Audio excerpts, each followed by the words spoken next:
मैंने भी वीडियो डाली है, वो आप देख सकते हैं।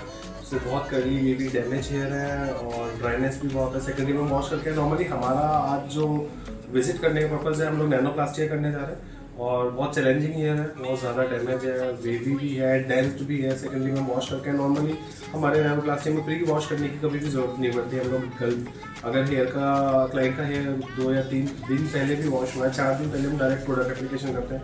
सो जो प्रोडक्ट एप्लीकेशन से पहले वॉश का जो ड्यूरेशन होता है, नॉर्मली किसी भी ट्रीटमेंट को स्टार्ट करने से पहले 40 to 45 मिनट्स होते हैं। हम लोगों ने वो स्किप कर रखा है ताकि वो टाइम क्लाइंट का सेव हो सके। सो हम लोग नैनोप्लास्टिया करने जा रहे हैं, आप जानते हैं डोरोफे।